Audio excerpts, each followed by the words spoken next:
So I just wanted to give everybody a quick update on that issue. We talked a little bit about E&J trees and the issues earlier this meeting. Quick update, you guys tonight had approved the amendment to the shared service agreement with Melvindale. This was one of the next steps we needed to have in place to really move forward with the appraiser position. We anticipate hopefully getting this posted by the end of the week, getting it filled, getting the proper people in place. Lastly, if you go by Lions or JC Park, you're likely to see a mound of mulch. Just know that it is getting dealt with. We had some mulch delivered and had some trouble getting volunteers for the cleanups. So with that, I'm happy to take any questions. Got a couple. Yes, sir, go ahead. Go ahead, sir. You talked about the responses to the flooding. How do we, I mean, you know, I've had some, well, I've talked to you about a person who contacted me, and I went to face-to-face and asked him the questions you asked me, and you were very helpful looking it up. And then, like I said, they never received a letter. Now, we talk about having copies and sending them out. Why would these people, or this particular person who's been there, tell me they didn't get, I mean, is this a letter from the city, or is this a letter from the insurance company, or is it just sent out and spread their mail, or how do we do that? And my second question is we have a form, I picked it up from, I think Lisa, or not Lisa, but somebody up there, and we have a internal use on the back where they fill it out. We have like date received, initial notification, 15 business days from date of written notification, so on and so forth. So it looks like we're pretty consistent with trying to keep up with the notification process. Why do we have people telling us they're not getting notifications? And I'm not trying to say it doesn't happen, but I personally went out and talked to them. And I would know they've been in the city for a long time, and they're not part of the class action. And all I'm saying is are we sure that these are getting out there and they're getting to the recipients? I mean, you had mentioned that some got lost or something, but you know, how's our track record? Let's put it this way. And based upon this internal document we give to them, we have check marks on the date to check on this stuff. I guess that's my two questions. Right. Well, I suppose I really can't tell what happens once a letter leaves City Hall. It is possible that the residents may have not gotten notified. And I will clarify, I was talking specifically about when somebody files a claim, not just when they make a report of a backup, because that is two different things. Right. They have to make the claim to get the letter that I'm speaking of. Typically what happens, a resident makes a claim or makes a report of a backup, DPS goes out and verifies, and then usually when possible they do follow up. Unfortunately, there are times where I'm sure it gets missed. Okay, and you're right, through the chair to the city manager. Yep. There is a yellow form which you can't see that the city DPS fills out, and then there's the actual claim form that they fill out to the city. And I guess that, because, you know, I've had people tell me that once I started looking into it, and I was just curious that we have an internal system to keep track of that stuff. And I know everybody's busy, and I'm not saying anything different more than the fact that these are very important for these people who have this disaster that happens to them. And I guess one other, if I may, Your Honor, I'm not sure. Question. I know that the mayor talked about the issue over at the band shell. My question to you, city manager, is do we have a policy? Because I know we were going through the emails, and the last email that I seen was I couldn't find one, and I'm not quoting you directly, but I don't know if there's one. And if we don't have one, why don't we have one? And who has authorization for keys? And that should go in the policy. So what I'm saying is, if we don't have one, we need one. I think it's important that we keep track of the keys and keep track of who has access to them. Only because of the fact that I did it where I was at, and I did it for an organization, and I did it for a place that I was employed at. Okay. So my two question is: do we have a policy that, or we don't? And if not, are we going to put one in place to do this? So unless I'm mistaken, the most, if as far as a policy goes, the only thing I've been able to find has been the ordinance about possession of city keys, which generally is vague in that people who are authorized to have them are the ones who are supposed to have them. I know we keep a log here at City Hall about who has keys. I'm pretty sure Chief Waters keeps a pretty good log over at the police department, and Chief Martin over at the fire department as well. And as well, I'm sure Mr. Kazoo at the DPS has a pretty good log. Well, that was my point, though. If we don't have I mean, this is where I'm going, I guess, and Right. and I don't want to, keep asking the same question, but my point of it is it seems like in the document, nothing. There was an issue of communication and an issue of who has keys and who doesn't. And I think as a city, and I think the mayor is on board with this, we should be knowing who has the keys, who was authorized to have them. And if we don't, then we change the lock so we get them back. And the fact that we should have the ability that during working hours, yeah, but after working hours, you should notify somebody. And that goes for anything. And I'm just saying, if we don't have the policy, I would like you to put one together so the council can vote on it and put it in place, because it just makes good business sense. I mean, we're a $21 million organization, and we have property all over and keys all over and people doing all kinds of things because that's what we pay them to do. So I think we need a policy, and we also need to know who's got keys and who shouldn't have keys, because I don't think anybody ever did that before you came here. And I think it's just good policy. It's just good policy. We're, like I say, we're the citizens' money, and that we're responsible. So if you could, I would like you to have that put together. Okay, and if the council agrees, that's fine.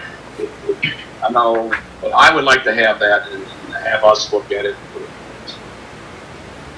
Thank you. All right. All right. Further for the city manager. Yes, through the chair, Your Honor, I'll make it brief.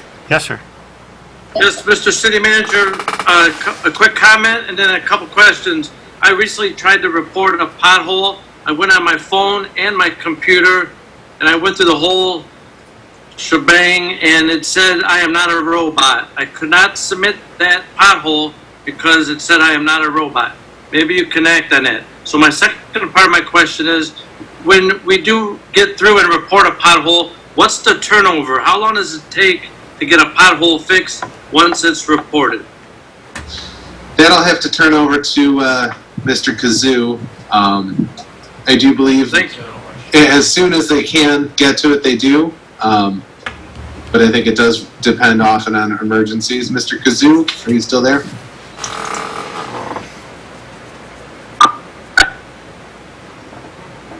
He is, but he's muted. You know what, Mr. City Manager, we'll just let that pass, so I'll get that answer later. My last question is, do you know of any work in Emmons and 4th Street Mall, particularly where the Ace Hardware, that section of parking lot, is there any plans for to put islands with trees and repave the parking lot? I have not yet seen a master plan for that space, which has been one of the issues. Is that they hadn't yet Mr. Myers? hadn't yet put forth one. Yeah, Mr. Myers would know more if they have submitted anything, but I know that they've been pushing pretty hard on it. I haven't seen anything new, but John Myers, you able to comment? There he is. I stepped out to answer a phone. Are you talking about the Sears Plaza? No, we're talking about the Emmons Plaza, Fort Emmons. And it has to do with, is there any plans for the parking lot, the trees, repaving, that sort of thing? Islands, yes. There's a drawing. I've talked to the architect. This is Monday night. I talked to the architect last Friday morning briefly. I've also talked to the manager of the property. His name is Bob Barbie. I have, I believe it is 11 citations against the owner of the property that will be civil infractions. We've been wrestling with how to handle those correctly, in the sense that the owner is in California. We would rather him not have to do a Zoom court case, but come presently So their time is running out. They have 8 items that they could be doing right now, by charge, by design, and by approval of the commercial code. That means the islands, that would mean the paving of the parking lot, as well as building of dumpster enclosures with 20-foot concrete and approaches. They have not accomplished those at this point in time. So we have agreed to submit civil infractions of $500 apiece to 11 different categories. Thank you for the update. That's all, Your Honor. Thank you, sir. Anything further for the city manager? Yes, Your Honor, real quickly. Yes. I've had several complaints from people about our new phone system. It works real well if they're trying to get a hold of somebody in City Hall, but anytime they try to contact somebody in one of our outbuildings, the Kennedy Memorial Building, the DPS, the phone dies on them and they get nowhere. Can we look into that, and can you give me any kind of update on it? I don't have any update, but absolutely we can look into it. I know the first couple weeks we had a lot of issues with phones going in and out, issues with firewalls and some other server issues, but absolutely we'll look into it. Thank you. Anything further for the city manager? Hearing none, then we will open it up for citizen communications. Mr. Grzan, if you would unmute the folks.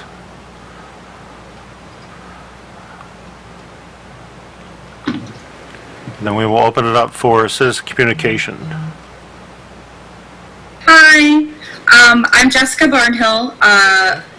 Please forgive me, this is my first city council meeting, so bear with me. You're fine. So I guess I didn't really know where to start, so again, forgive me. I recently found out that in the city of Lincoln Park, we are not allowed to own chickens, or I should say hens. After doing a little bit of research, I had found out that our neighboring city, Wyandotte, is actually in the process of changing their city ordinance. She couldn't really give me any information about what it looks like, but she did say that a citizen brought up the concern for chickens, and it's being re-advised. I also looked into some other cities, and Woodhaven actually allows up to 6 hens. They do not allow a rooster, which I will say, I do not want a rooster in Lincoln Park, so forgive me for that. Also, Romulus, River Rouge, and I believe, where is it? It's Woodhaven. So Romulus and River Rouge actually allow both, which I found surprising. They allow hens and roosters. So how can I go about maybe convincing you guys to allow the citizens of Lincoln Park to own some chickens, specifically hens? Well, Sorry. one person is not, is not going to sway. I think Okay. that there's a possibility that, City Clerk, do we still do petitions for certain items that she could get at your office? I would venture to guess that she could submit a petition to this office there you for go. your consideration, but it would be up to the mayor and council to decide that they wanted to amend that ordinance or not. Yeah, or to change it. So your role would be to get signatures from residents that want to see this to happen, and that it would be something that we would consider. Okay, so if you don't mind real quick, when I do that petition, is there a spot, I guess, for me to address maybe some pros and or cons that might come up with allowing residents to have chickens? Your petition, so you would write it the way you wanted it to read. Okay. Yep. Okay. And then how would I go about so I just get signatures from? You would get the signatures, and then you would take them into the city clerk's office, and then she would forward them to mayor and council for discussion and possible action. Okay. Well, thank you so much. And this was a very, very interesting. I was very impressed with this meeting. So I'm glad. Thank you so much. Come back and see us Thank you. again. I will. Thank you. All righty. Is there anyone else that would like to be heard?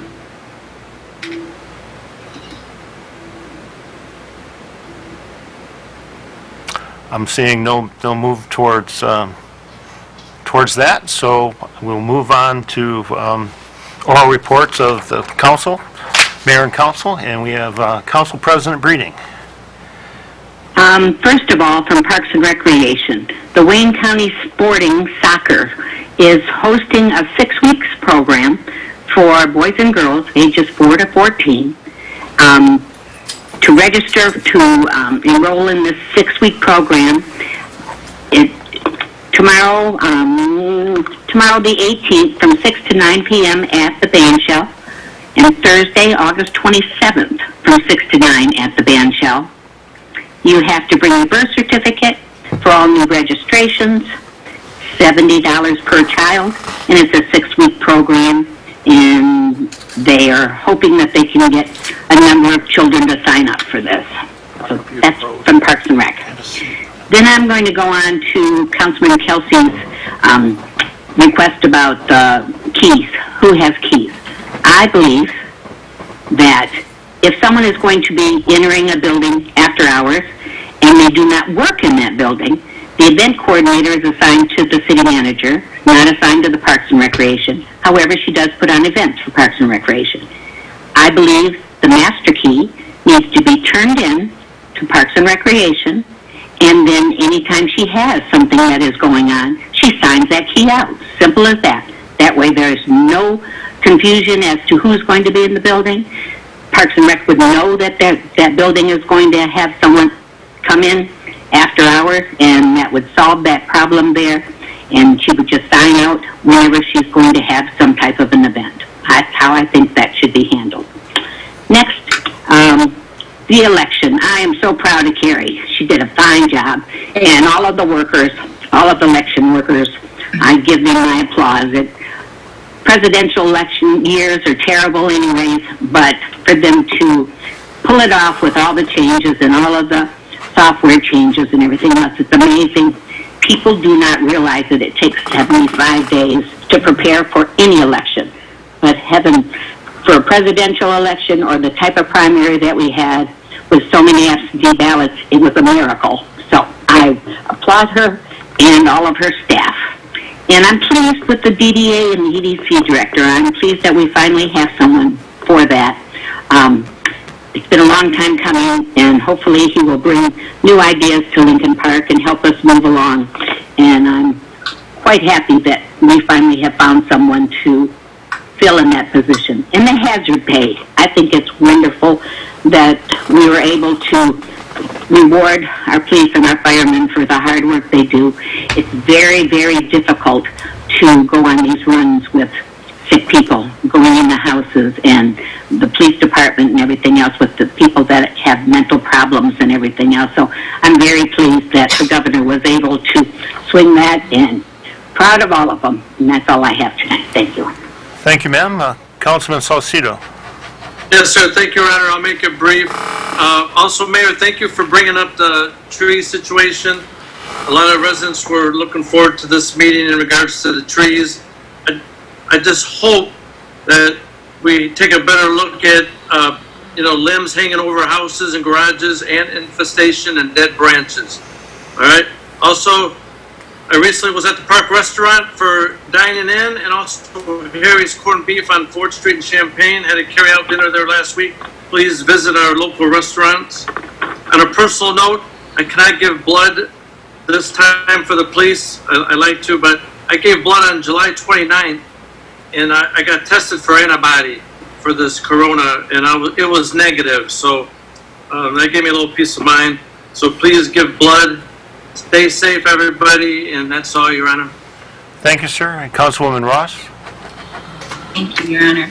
I too just want to say I'm so excited to hear that we are going to have a DDA director. So congratulations to him, and of course our new DDA appointee. I know that I've been waiting for this because there are things that I've talked to the building department about, and it's always been, wait for the DDA director, wait for the DDA director, so I'm excited. And then just real quick, for our resident that wants to do a petition, if someone could answer if her signatures, do they have to be registered voters? That would be my suggestion. I don't think that they have to That be, would but be, Okay. Okay, so hopefully she's still on. All right, that's it. Thank you. thank you, ma'am. Councilman Higgins. Yes, I'd like to remind everybody that the food giveaway will be at the school again tomorrow, Tuesday, starting at 10 o'clock in the morning till 1 o'clock. They'll give away 5 days worth of breakfast and lunch to anybody who of school age. Please take advantage of this. They've been a big help for us. And speaking of the schools, I would like to Mrs. Johnson, who was the president of the school board, was a dear friend and a dear friend to the schools and every child in Lincoln Park, and she will be missed. She has done an amazing job and was very, very there for everybody. And I don't know how to say it any better than that, other than may she rest in peace and the best for her family. I'd like to congratulate the Farmers Market. They had a wonderful turnout for their first one this year. Gave away some free stuff, and it was nice to be able to go to an event in the city. And then they ran it in a very safe way, mask in, mask out. And congratulations on that. I'd like to remind everybody, we have 3 parks this weekend that we'll be doing cleanups. J.C. Park is needing help. Lions Park, we're still needing help spreading the wood chips. And then, of course, the county cleanup at Council Point Park. Like to see some people come out and lend a hand. And that's all for this evening. Thank you, Your Honor. Thank you, sir. Councilman Kelsey. Thank you, Your Honor. I'd like to say a few thank yous. I want to thank the city manager for the Prop Spinner Park and for helping out with the youth center tennis courts and getting the weeds done and that stuff. And I know he was an instrument behind that because after I talked to him, he pushed to get it done. So I appreciate that. I'm disappointed that U.S. Lawns didn't do what they're supposed to do, but I appreciate the city manager taking those issues on and getting them done. I also got to say a thank you to Chief Waters. There were a few issues that I had, and I wrote him, and he got back to me very quickly and answered it. I know the pressures that are on all the people working at the city because there's so much going on. I appreciate the fact that he did that, and I know sometimes I don't say that because I get busy, but I appreciate that. He got back with me and communicated. That's the best thing I like is communication. I think that's what the residents want. This discussion tonight, 90% of it was communication. Is that we get back with the residents, whether it's good, bad, or indifferent, and tell them what's going on. And I think sometimes we forget that part because we're busy doing other things. I'd also like to say that thank you to CERT for helping out and doing different things with the food giveaway over at the community center.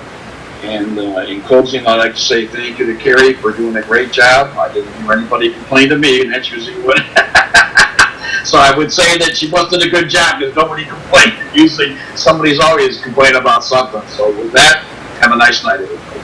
thank you, Larry. Yeah. Thank you, sir. Councilman Parkinson.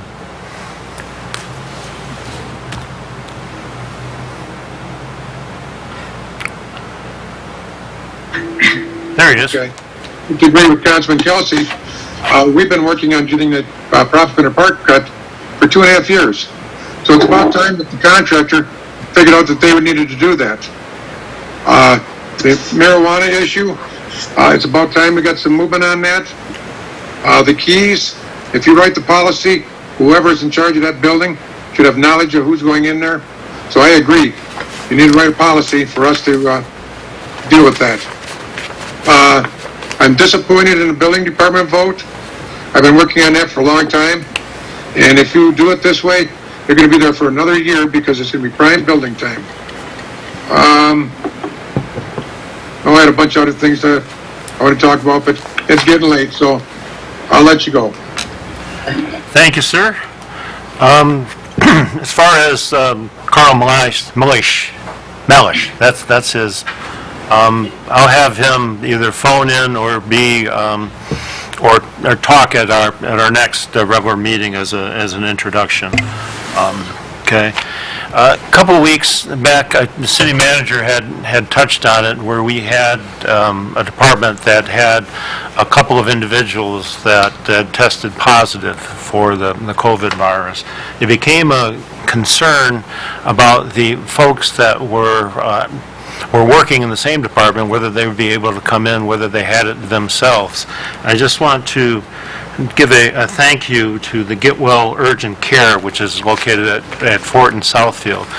We reached out to those folks, and he made sure that he had people come in early the next morning to run, I think it was 25 to 30 tests.